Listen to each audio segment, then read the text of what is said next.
Maria vita in morte su. Essa questão de eleição, ela é muito polêmica, né? Porque já tiveram várias eleições, já tentaram várias eleições de papas. A gente ficou sabendo que a pessoa que participou, né? Foi até o doutor Homero Joso que o senhor entrevistou, Uhum. e ele participou de uma eleição. Aí ele contou pra gente que na época, quem eles tinham eleito, ele não queria se tornar público. Aí acabou que aquela eleição não teve frutos, né? E muitas Mas outras não. O senhor não é, acredita que talvez a maneira como estão fazendo não é a maneira correta? Igual o Marcel falou, a gente sabe do dever de extinguir a vacância. Nos primeiros encontros em Volta Redonda, houve uma discussão muito em torno disso. E uma das aham. sugestões que falaram era que primeiro os bispos teriam que se conhecer, né? Ter uma unidade para depois chegar a uma eleição. O que o senhor acha, Bom, né? mas aí é onde eu estava falando agora anteriormente, que as pessoas têm que primeiro aprender a pensar. Quando as pessoas começam a questionar a nossa posição, dizendo que é muito difícil, eu nunca disse que é fácil, mas eu digo que uma coisa é a doutrina, ou seja, o objetivo. Você tem que raciocinar assim, ó. Qual que é a doutrina? O que é o objetivo? O objetivo é isso? Pronto, não importa que seja difícil, não importa que seja impossível, Deus nos dá os meios, porque Deus não pede uma coisa impossível. Impossível não pode ser. Pode Sim, ser o mais difícil possível, mas não pode ser impossível, porque Deus não pode pedir uma coisa impossível. Se Deus nos pede para ter um Papa, então não pode ser impossível, concorda? Agora, difícil, difícil, difícil, quase que impossível, tá bom. É quase impossível, mas então vamos trabalhar para que um dia se torne um pouco mais próximo do possível. Só isso. Se eu trabalhar 50 anos, depois eu morrer e falar assim, nossa, que bom. Antes parecia impossível, agora parece que vai ser mais próximo do possível. Pronto, tá bom. O Entendeu? Então as pessoas não sede-vacantismo. podem misturar. Só a conclusão, ó. A Aham. pessoa não pode misturar o subjetivo com o objetivo. É É, o, raciocínio protestante. Raciocínio protestante. É a mesma coisa que dizer assim: ah, mas teve papas na Idade Média que foram muito ruins e que tiveram filhos e que não sei o quê. Eu falei assim, mas como? Você sabe se é verdade? Mas mesmo que tenha sido verdade, isso é uma coisa subjetiva, isso não me interessa. A vida pessoal dele pouco me importa. Então a gente não pode misturar coisas subjetivas. A igreja não vive de nada subjetivo. A igreja vive de coisas objetivas. Pouco me sim. importa a vida pessoal, pouco me importa se é fácil ou difícil, pouco me importa se esses bispos querem se matar ou querem se amar, pouco me importa. O que importa é que a doutrina manda isso. Então, eles, para fazer a vontade de Deus, têm que cumprirem a doutrina da igreja. A doutrina da igreja manda, quando a sede está vacante, fazer um papa. Porque é a única forma de você vencer os galicanos. Por quê? Porque esses galicanos todos falam assim: ah, não, mas pelo menos tem ali alguém em Roma. Pelo menos é melhor ter alguém ruim do que não ter ninguém. Olha só o raciocínio. É loucura. Não é assim, não. A gente tem que ter um Papa, porque mesmo que esse Papa tenha uma dezena de seguidores, nós podemos dizer assim: ó, ele é um Papa válido. Você pode ver que ele ensina sempre a verdade, e isso garante a continuidade da Igreja Católica. É em torno dele que nós vamos fazer a unidade. Vocês podem seguir quem vocês quiserem, o Francisco, o Anticristo, pouco importa, o problema é de vocês. Nós que somos católicos seguimos o Papa e acabou. Essa é a vida da igreja, e a vida da igreja continua, entendeu? Então o problema é esse, é que as pessoas estão preocupadas se o Papa vai ser famoso, se ele vai ter uma coroa brilhante na cabeça, pouco me importa. O que importa é que ele seja homem, que seja cheio de católico.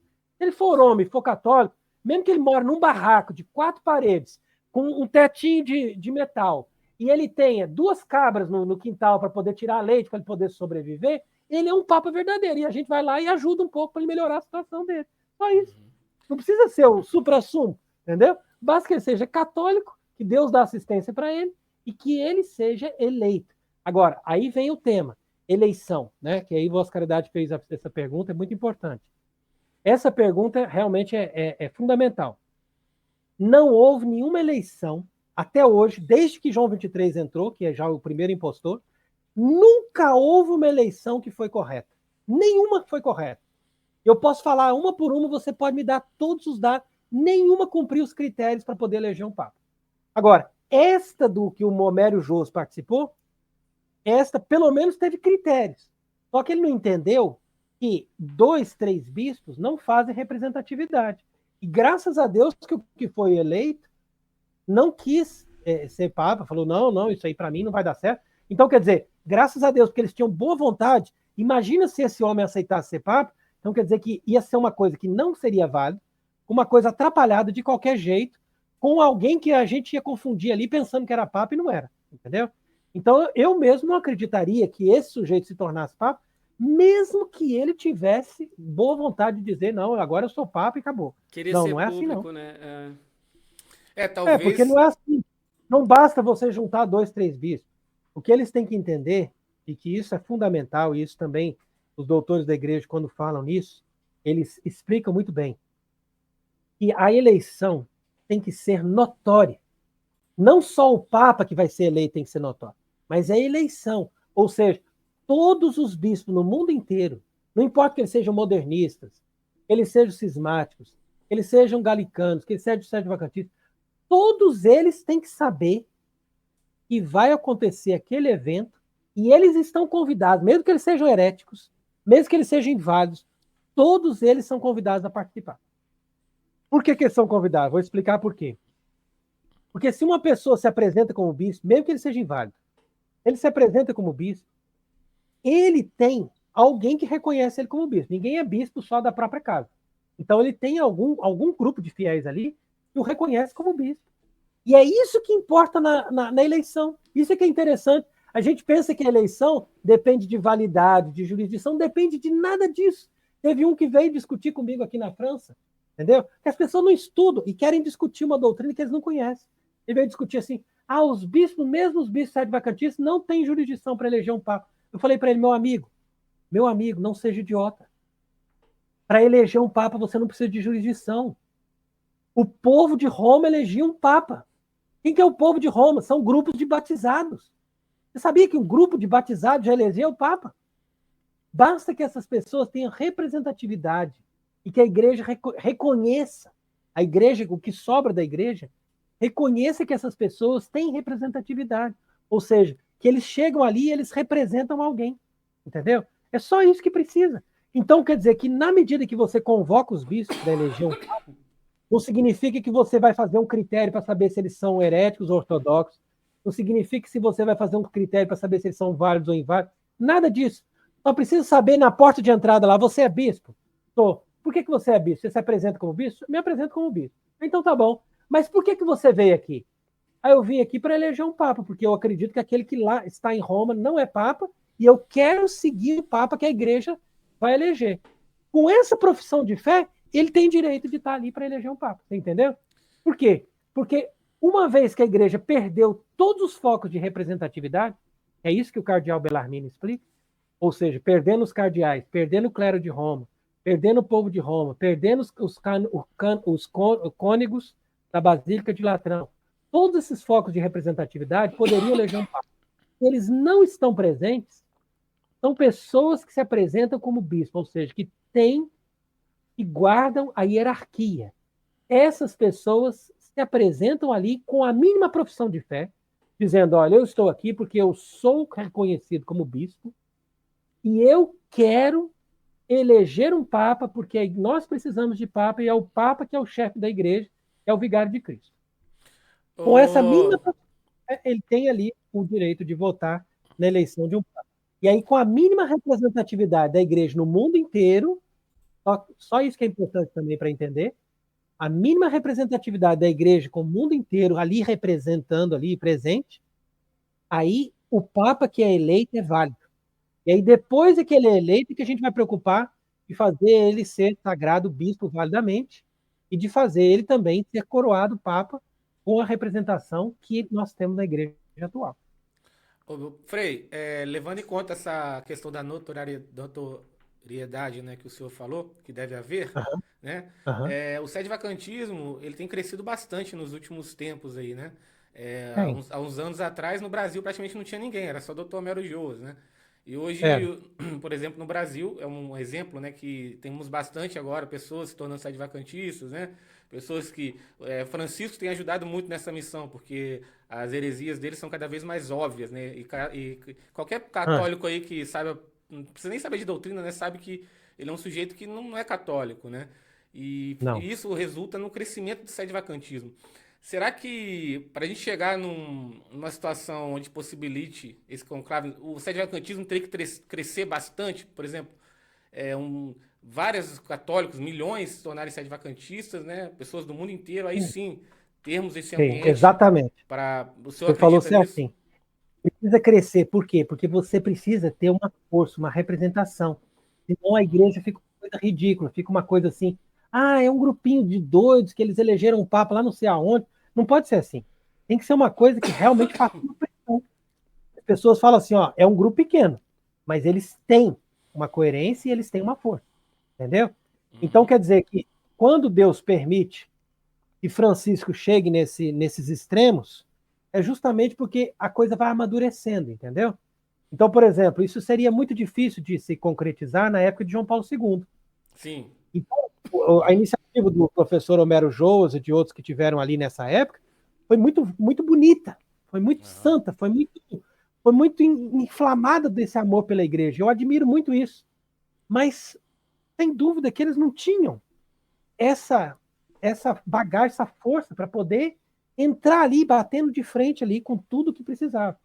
Então, nós agora, hoje, já vamos vendo uma coisa mais amadurecida. Portanto, a gente tem que trabalhar não só para o crescimento do sede-vacantismo enquanto doutrina católica que nos ensina que um papa herético não existe, quer dizer que a pessoa que está ali defendendo falsas doutrinas não é papa e pronto, acabou. Então, uma vez que aumenta o número de pessoas que entendem isso, fortalece muito a igreja.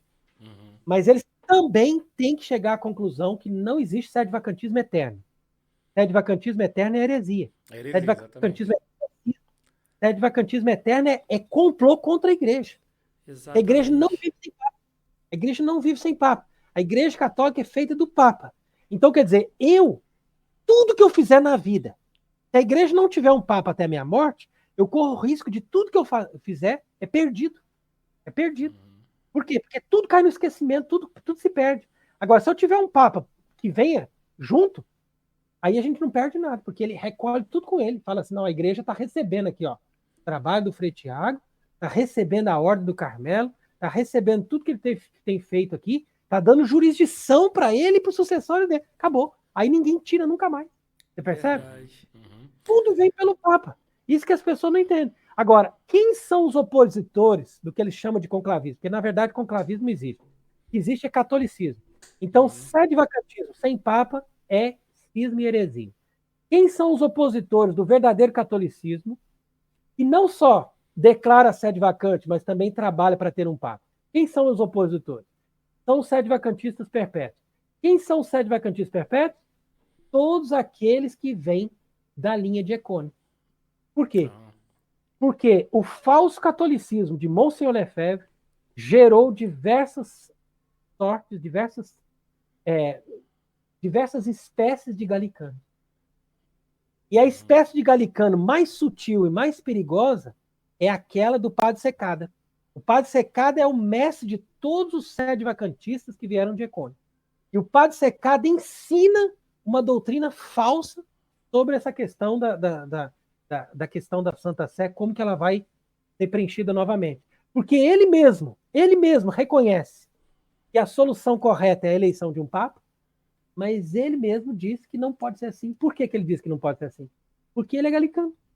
Ele tem ainda uma influência dessa doutrina falsa de Monsenhor Lefebvre e não consegue enxergar um Papa e você não tem uma estrutura. Então, por isso que Monsenhor Lefebvre, de forma invertida, é por isso que Monsenhor Lefebvre jamais se declarou sede-vacantista. Por quê? Porque ele falou assim, não, mas a estrutura está lá, Roma está lá, os prédios estão lá. Então, quer dizer, a pessoa que é apegada à estrutura. E assim são os galicanos. Os galicanos são aqueles que nunca quiseram ser como os anglicanos, ou seja, romper totalmente com o Papa. Por quê? Porque eles falam assim, não, a gente não obedece, mas a gente reconhece que aquela estrutura ali dá um poder para ele e a gente tem que, de certa forma, ter uma consideração com ele. Entendeu? Então, aí, quais são os níveis de galicanismo? Primeiro nível de galicanismo é esses do Bom Pastor e São Pedro e companhia. E, não, já que ele está lá em Roma, Ele pode falar as piores heresias, nós estamos unidos a ele, regularizar tudo certinho. Segundo nível de galicanismo, Fraternidade São Pio X. Não, a gente não está mais tão regularizado, mas a gente tem uma consideração enorme com ele. Tá bom. Aí outro vem o terceiro nível de galicanismo, a resistência. Não, a gente tem consideração, não. A gente sabe que ele é papa, mas ele que fique lá e nós aqui. Tá bom. É um galicanismo num nível mais exacerbado. Depois, você cura o galicanismo, de certa forma, mas você continua apegado à estrutura, que é o sede privacionista, é o que vocês falaram aí. É o pessoal que segue a tese. A tese nasceu de quem? Dom Gerard de Laurier, que é quem? Sim. É professor de Econe. Professor de Econe. Então, quer dizer, ele deixa Econe porque fala, não, mas não é possível, nós temos que pelo menos dizer que a gente não está em comunhão com ele. Mas como que a gente vai declarar que a gente não está em comunhão com ele? Dizendo que ele não é papa formal, mas ele é papa material, porque tem a estrutura. É sempre em torno da estrutura, você percebe? E aí, no último grau, é o grau mais leve do galicanismo, mas acaba sendo mais perigoso, é aqueles que chamam sede vacantistas totalistas, que na verdade são sede vacantistas eternos. Todos eles apegados a Icone e discípulos do Padre Secado. O que eles ensinam? Não é papa, não é a verdadeira igreja, não tem nada a ver, mas tem a estrutura lá. Então, nós é que não vamos fazer o papel ridículo de eleger um papa fora dessa estrutura. Por isso, nós aguardamos um papa que vem do céu. Tá vendo? Então, quer dizer que vai baixar no espaçonave, entendeu? Vai descer assim, ó, uma espaçonave maravilhosa, vai vir, vai pousar na terra, vai abrir uma portinha e vai descer o papa com a comitiva, já com os cardeais prontos, você tá entendendo? Como é que vai descer? Sim. Vai vir os cardeais, tudo baixando assim da nave, todo mundo beijando a mão dele, tirando foto. Olha que lindo. Essa é a historinha. Mas, ô Frei, o senhor tocou na questão dos totalistas, igual a gente fala aqui, né? A gente não leva para o lado sede privacionista, a gente leva para o lado totalista, mas a gente também não exclui o dever de extinguir a vacância. O problema que nós vemos... Não pode ser totalista. É a maneira, como o senhor falou, é a maneira como estão fazendo isso, né? Não, mas isso não tem nada a ver. Isso não tem nada a ver com doutrina. É como eu estou te dizendo. Separa o subjetivo do objetivo. Você não é obrigado a aceitar qualquer conclave de qualquer jeito. Entendeu? Ser conclavista, ou seja, ser católico, não significa que qualquer um vai reunir numa esquina 3 ou 4 bispos e fazer um papa e vai te obrigar a dizer que ele é papa. Não, não é assim. Você tem que ter um critério. E a igreja que dá os critérios, não sou eu nem qualquer um. É a igreja que dá os critérios. Se a igreja dá os critérios e a pessoa faz os critérios, é válido. Aí que está o problema. Então, ninguém pode ser sede vacantista totalista, porque sede vacantista totalista significa sede vacantista eterno e se fecha para a possibilidade de eleição de um papa, e isso é cisma e heresia. Entendeu? Isso é seguir o Padre Secado, seguir Monsenhor Lefebvre, seguir o galicanismo num grau mais leve possível, mas sempre impugnando o vigário de Cristo. Porque o galicanismo, na verdade, é isso. Ó. A gente tem alguma ligação com ele, mas a gente não segue, entendeu? Então, quando os tais totalistas impedem a igreja de fazer um conclave, eles estão ajudando Francisco. Eles falam assim, não, a gente tem um vínculozinho com ele. Pelo menos o Francisco está lá, ele é alguma coisa, né? Porque não é possível, né? Eu tenho que fazer alguma coisa por ele. Pelo menos eu não vou eleger um outro papa para poder deixar ele continuar lá se apresentando, pelo menos, como papa. Deixa ele, coitado. Entendeu? Deixa ele se apresentar como papa. Entendeu? Isso está errado. Ele não pode se apresentar como papa, ele está ilegítimo. Então a igreja tem obrigação. Todos os padres têm obrigação de trabalhar para isso. Todos os leigos têm obrigação de somente apoiar os padres e os bispos que estão nessa mesma direção. E todos os bispos só são verdadeiros bispos católicos se eles têm consciência que eles não têm jurisdição nenhuma enquanto eles não trabalham para a eleição de um papa. O Frei, o senhor recentemente foi lá no Dr. Mero, né? Visitou ele e até fez uma entrevista, né? Foi uma coisa... Foi muito bom, porque o Dr. Mero acho que nunca colocaram na internet antes, né? Acho que foi a primeira vez que ele deu uma entrevista na internet. E ele está lúcido, né? Ele está bem lúcido, bem lúcido, apesar da idade. Mais ou menos assim. A gente pode dizer que ele até é bastante lúcido para 98 anos, mas a gente precisou editar um pouco, porque às vezes ele voltava no mesmo raciocínio e vamos supor, ele terminou uma frase, ele fazia aquela frase toda de novo, e recuperava aquele raciocínio tudo de novo, e aquilo vinha, vamos dizer, 2, 3 vezes, e aí depois você tinha que cortar aquelas partes, entendeu? Eu percebi que estava editado o vídeo. É normal, entendeu? Que a pessoa nessa idade, ele já começa assim assim, organiza o pensamento, depois ele esquece, depois ele volta e organiza de novo, depois ele conseguiu fechar o pensamento, aí ele volta e faz todo o pensamento de novo, entendeu? Mas tudo bem. O importante é que é realmente uma pessoa, eu considero, uma testemunha assim, única, é um privilégio do Brasil, porque eu considero que ele é um dos maiores nomes do mundo, e no sentido da visão católica, entendeu? Daquela pessoa que teve a visão católica completa para entender a crise e entender a solução da crise. Sim. Então, para eles, para justificar a desobediência deles a Francisco, eles acabam difamando os papas anteriores para tentar compará-los com o Francisco. Pio XII. Eu também já tive oportunidade de ser questionado várias vezes sobre isso. Sim. Inclusive, o próprio professor Alberto, quando ele fez aquele debate comigo, ele começou a argumentar nesses termos. Falou, mas o Pio XII escreveu para o Roosevelt, o Pio XII fez isso, fez aquilo. Mas não fez. Aí que está a detalhe. Não faz parte da doutrina, né? A questão da mensagem de Natal não está dentro da doutrina católica, né? Foi uma coisa. Não, e não só isso, nem sequer falou. Mas só que o pessoal colocou o adendo do discurso de Roosevelt dentro do discurso, como se fosse um epílogo. Na hora de publicar, tanto na rádio quanto no jornal, eles colocam ali o discurso de Roosevelt. Então, quer dizer que as pessoas que trabalhavam no Vaticano, aí vale a pena a gente entender um pouco aquilo que o pessoal tem falado aí a respeito de de vaticanismo, né? Vaticanismo no sentido assim da criação do Estado Vaticano a partir de Pio XI. Sim. Realmente isso aí foi muito prejudicial, porque todo o corpo diplomático e todo aquele mecanismo ali de estrutura de trabalho do Vaticano foi invadido por pessoas de sociedade secreta. Então, por isso que o Pio XII, coitado, ele é um papa válido, sem dúvida, um papa verdadeiro, um homem santo que teve um grande mérito e que teve muitas conquistas e teve encíclicas assim admiráveis, como, por exemplo, a Missis Corporis ou a Mediator Dei.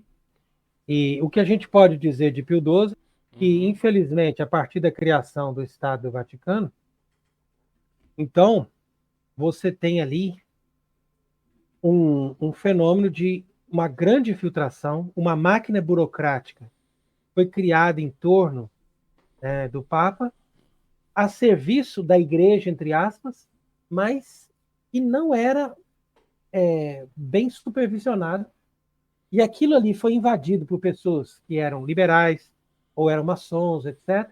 E essas pessoas foram comandando. Então, muitas coisas que a gente pensa que é de Pio XII, na verdade, são de influência daquilo que estava em torno de Pio XII, que praticamente foi imposto. E aí o Pio XII, principalmente nos últimos anos do tempo que ele foi Papa, ele foi manipulado. Então, sem dúvida que isso daí trouxe muitos prejuízos e a gente acha que ele teve responsabilidade nisso. Na época mas não teve de forma alguma. Pio X já tinha infiltração modernista no Vaticano, né? Desde Pio X. Tanto que claro, as encíclicas foram direcionadas... Desde o século XIX. Mas tudo muito piorou de uma forma muito forte depois desse tratado do Latrão, que foi assinado, o Pacto do Latrão, foi assinado ali pelo Pio XI. Entendi. Hoje a situação é muito difícil mesmo, né, Frei? Eu vejo que muito dos desentendimentos que tem dentro do próprio sede-vacantismo, a posição, é função do que a gente vive, né? Não temos papa, feriu o pastor e as ovelhas se dispersam e as pessoas tentando resolver da sua forma. É o navio sem capitão, não, eu quero virar para cá, eu quero virar para lá, né?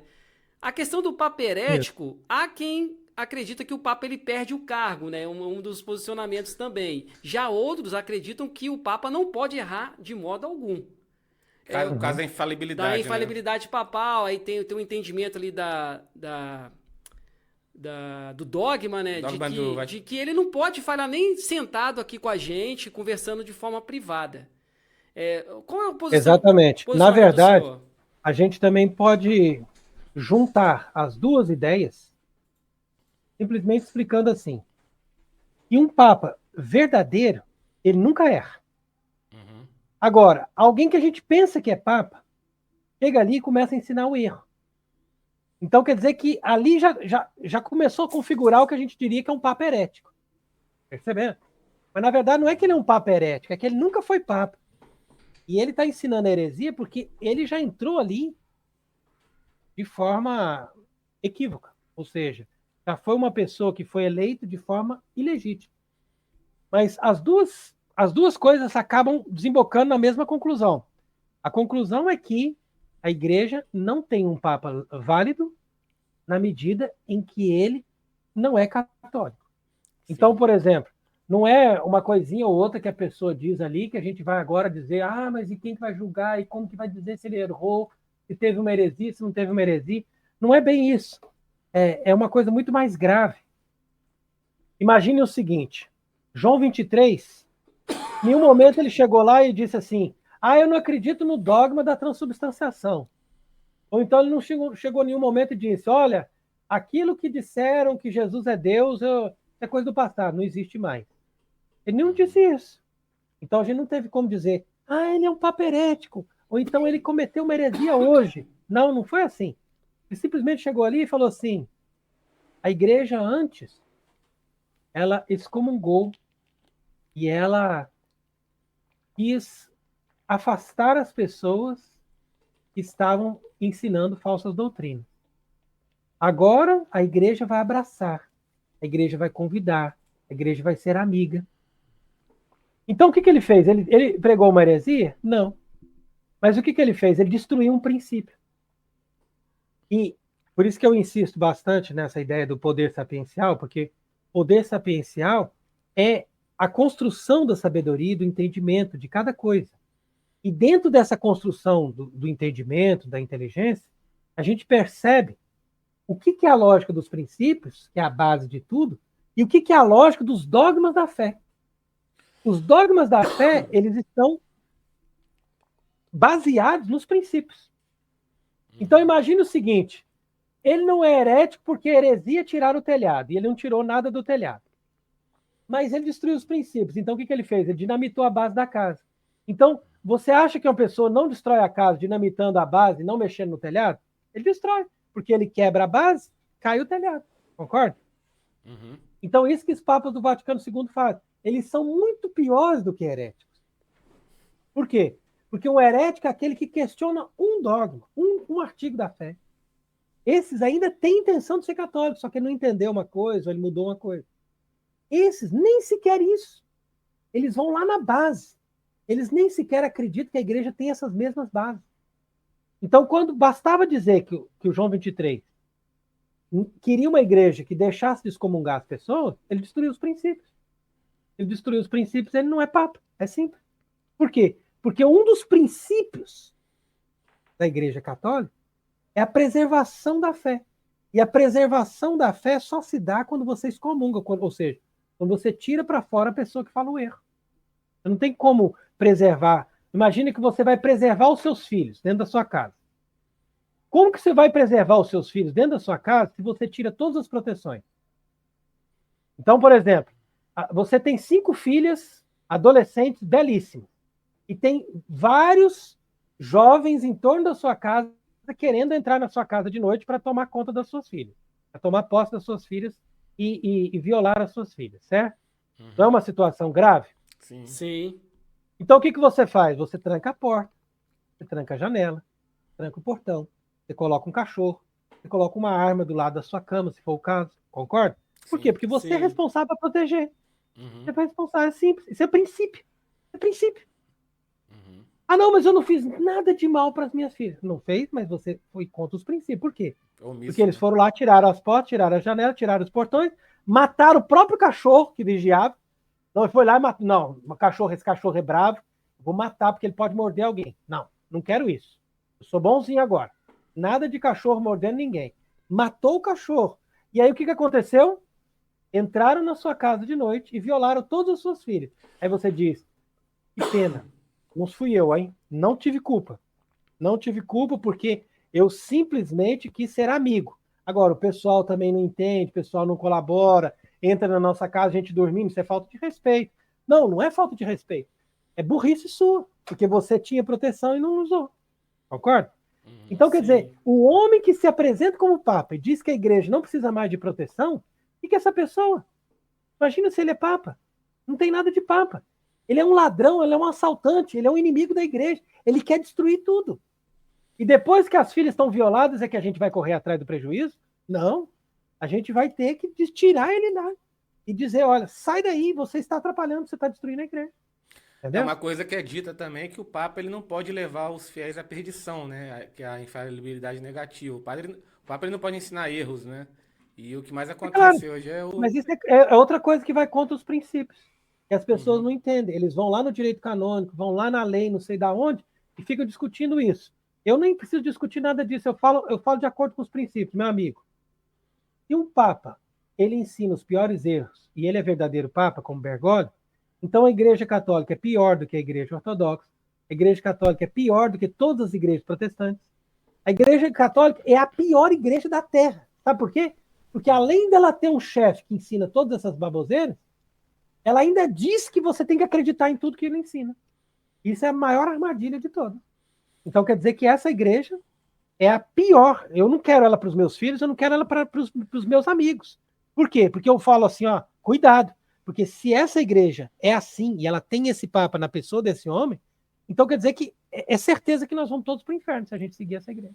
É como se estivesse levando as pessoas para o inferno, né? Condenando as pessoas para o inferno, realmente. É evidente. É evidente. Agora, vamos botar um assunto mais atual, que eu vi no seu canal que o senhor tem acompanhado bastante. A Jornada Mundial da Juventude, né? Que é uma coisa totalmente, né? Parece mais um Woodstock. Parece. Tem nada a ver. Reúne aqueles jovens. Tem até um vídeo que viralizou, a gente ia até trazer, mas aí não deu tempo. Acabou que não colocou. Um padre DJ, né, tocando uma música eletrônica absurdo. para acordar os jovens que estavam no parque, né? Uma coisa totalmente modernista, né? Horrível, horrível. E o senhor tem acompanhado bastante, né? Sim, na verdade, a gente usa dessas ocasiões, né? Para mostrar a contradição dessa loucura que eles fazem hoje com a verdadeira Igreja Católica. Não tem nada a ver uma coisa com a outra. Não tem nada a ver. E quando eles fazem esses grandes eventos, é importante a gente analisar, porque ali se manifesta a falsa igreja do Vaticano II, que é mais ainda depois de Bergoglio, porque antes ainda existia uma certa tendência de disfarçar. Então, João Paulo II disfarçou, Bento XVI disfarçou o máximo que pôde. Agora, o Bergoglio ele não só não disfarça, como ele faz questão. Imagina que lá nessa loucura desse Woodstock que teve lá em Portugal, aí, é absurdo, Blasfemo e Nico, ele gritava para os jovens responderem. Falou assim, responda cada um na sua língua. Todos. E ele fazia aquela coisa assim, todos. Isso aí foi o ponto mais alto da mensagem do pseudo-papa Francisco. Então, ele gritava, todos estão dentro da igreja. Essa é a igreja. Isso é a igreja de Cristo. Então, quer dizer, aquilo que o João 23 começou, e agora esse daí levando as últimas consequências. Então, a base do Vaticano II, não importa que tem 1.500 páginas, a gente não precisa ler nenhuma. A base deles é destruir o princípio fundamental, que a igreja exclui as pessoas. Isso é uma das frases também fundamentais, muito repetida pelo Homero Joas, que eu gostei também de ver ele frisar isso, né? Quando ele diz, separai-vos deles. Separai-vos dele. Ele cita ali a segunda carta aos Coríntios, quando diz, separai-vos deles. Então, desde os apóstolos, a igreja verdadeira, ela tem uma característica. Ela se separa de quem não quer Deus, de quem não quer a fé, de quem não quer a moral, de quem não quer fazer a vontade de Deus. Então, a igreja se separa. E se a pessoa ainda quer entrar ali, a igreja não só se separa, mas se a pessoa ainda quer ficar entrando ali, a igreja excomunga. Ela fala assim, como você ainda fica querendo entrar, quando a gente já saiu de perto, e você ainda fica querendo entrar na igreja e dizer que é católico, a gente está excomungando publicamente para todo mundo saber que você não é católico. Imagina? Isso é o catolicismo. E o Bergoglio diz exatamente o contrário. Fala todos, todos, todos. Então, a diferença fundamental é isso. É só isso. Basta isso para a pessoa entender. Se a pessoa quiser entender alguma coisa, não precisa procurar heresia, não precisa procurar livros grandes, nada. Basta procurar esse princípio. A Igreja Católica tem um princípio, desde os apóstolos. E Jesus fez também. Se não quer, se não faz questão, se não aceita, separai-vos dele. E se ele ainda vier atrás dizendo que é católico, excomunga, deixa bem claro que ele não é católico. Isso é um princípio que sempre funcionou. Sempre. Em todas as épocas, com todos os papas verdadeiros. Sempre. Até os antipapas fizeram isso. Entendi. Agora, essa gente não tem nada a ver com o catolicismo. Eles vão lá e falam todos, todos, todos, todos. A mensagem é isso. Por quê? Porque estão formando uma igreja universal. Uma igreja que não tem barreiras, como o Bergoglio sempre diz. Para com essa coisa de divisão, para com essa coisa de ideologias que dividem, que colocam muros, que colocam sistemas separados. Não, acabou isso. Todos estão dentro. Os blasfemadores, hipócritas, os infiéis, todos estão dentro. Isso é a frase dele. Entendi. Acabou, gente. Isso aí é muito simples. Ô, Frei, acreditei que o senhor já deve estar bastante cansado, porque já é tarde aí na França agora, e a gente vamos encerrar aqui agora nosso podcast, e pedindo aí o senhor que dê uma última mensagem, uma última palavra aí para quem estiver acompanhando a gente aí nesse podcast. Sim. Muito bom. Então, eu acho que vale a pena a gente ter essas iniciativas, assim, desses debates, porque, sobretudo, os verdadeiros jovens, porque essa jornada aí não é para jovens, essa jornada é para imbecis. É a jornada mundial dos imbecis. Não estou falando com jovens, estou falando com imbecis. Quem é imbecil, vem. Agora, quando a gente fala em jovem, a gente fala da pessoa que está querendo aprender, que está se desenvolvendo, que está buscando as coisas corretas, as coisas verdadeiras, as coisas santas. Isso é um jovem. Isso é uma pessoa que tem que ser valorizada, que a gente tem que promover. Concorda? Então a igreja sempre promoveu esse tipo de gente. Então, vocês são assim, vocês procurem sempre crescer. Entendeu? Então, para a gente crescer é simplesmente uma coisa simples. Fazer a vontade de Deus e ter a fé católica. Não tem que inventar moda. Não, tenho a vontade de Deus, procuro fazer a vontade de Deus na minha vida e procuro viver a fé católica. Agora, separe sempre, veja bem o que eu ensino. Separe bem o objetivo do subjetivo. Vamos supor que uma pessoa diga assim, eu não gosto do Frei Tiago. Frei Tiago é um homem sujo, um homem nojento, um homem asqueroso, não quero ver aquele homem na minha frente. Pouco importa. Essa pessoa, eu não preciso ser amado por ninguém. Eu não estou buscando ser amado por ninguém. Não estou buscando que as pessoas me deem dinheiro. Não estou buscando fiéis. Não estou buscando nada. Nada. Eu só estou querendo que a pessoa entenda que a doutrina católica diz isso, isso e isso. Então, se a Igreja Católica diz isso, isso e isso, por favor, vai atrás de saber isso e vai buscar a sua salvação, vai buscar o bem de Deus e a glória de Deus. Sim. Porque isso eu busco. Não é o meu bem, nem a minha glória, mas eu busco a glória de Deus e a vontade de Deus. E a vontade de Deus é que as pessoas saibam da verdade, que as pessoas entendam a verdade, que as pessoas configurem a sua vida com a verdade. E a partir daí, pronto, dá tudo certo. Agora vai falar assim, não, mas você defende um conclave impossível. Tudo bem, meu amigo. Pode parecer impossível, mas a igreja é uma sociedade perfeita.